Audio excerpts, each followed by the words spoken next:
you have to have a high-level, strong safety backup because Tartt's been missing games the last few seasons. What do you see from Tartt? Pray Hufanga can be that guy. Right, because he may need to play half a season. What do you see from Tartt?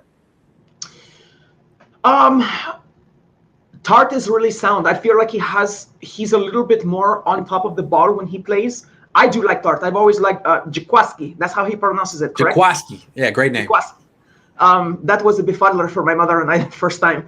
But I love his name. It's awesome. But yeah, Tartt's also a big hitter. I do like that. I'm a firm believer that the presence of the secondary, punishing your receivers and your crossing routes and things like that does affect the game. It may not be a stat on the sheet, but it's absolutely psychological warfare.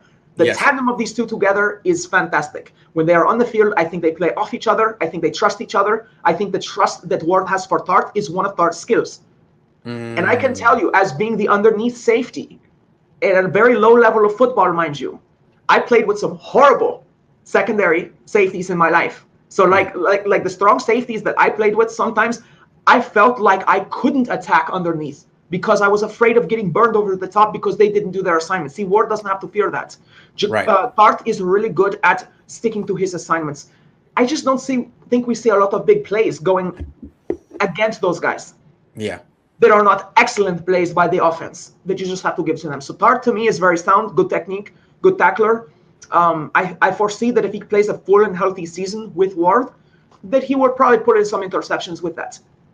Yeah, it'd be nice to see Tartt do that because Jimmy Ward has had this nice late career rebirth where he's getting all this credit. Tartt could be in the same kind of guy because he's got the same kind of talent. Let's hope so. Ward's injuries concern me the most because they're bone related and things like that.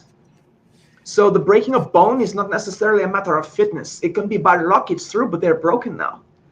And for my special warfare coordinator, Chief Black, SEAL Team 8, I believe, he made the point, I've never broken a bone in my life. That's important. They asked me that when they quizzed me, have you ever broken a bone? I said, no. They said, good. Because it's important, because it makes you predestined perhaps to have tissue damage that you can break it again. And this right here, I'm sure everyone here watching this knows that when you go to hit or when you go to lower your shoulder, look at what's leading that. Oh, yeah. Collarbone. Yeah. And I think Ward has broken that. Tartt has broken that.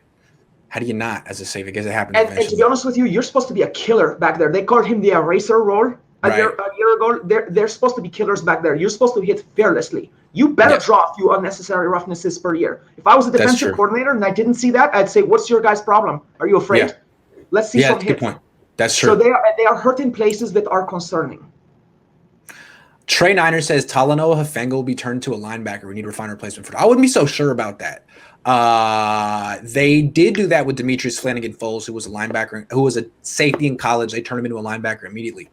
All I know is Hufanga was playing with the DBs, warming up with the DBs, was a DB. His number is 29. They already gave him a DB number. So I think their vision for him is at safety. I have no idea how they're going to use him because he's so different than Tartt.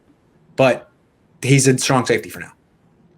I'm just letting you know. They should use him like Adams. I said it last week. That's the kind of person he is. He may not be the best coverage guy, but he's a hell of a blitzer, and he's very physical. This is a guy that's going to run a running back over. If you try to block this guy off the edge with a running back, unless it's Frank Gore who knows how to do the legal chop block, then he's going to run them over. So I don't want to see him converted to linebacker, but I know the Niners have success at doing that, but we don't need him. We have Dre Greenlaw. We have Fred Warner. We have great backup options to them. I think there's good depth at linebacker. Yeah, and I'm not a big fan of drafting a guy and immediately moving his position. It's what the Niners did with Jimmy Ward. It didn't work. It seems like they're not going to do that at this point.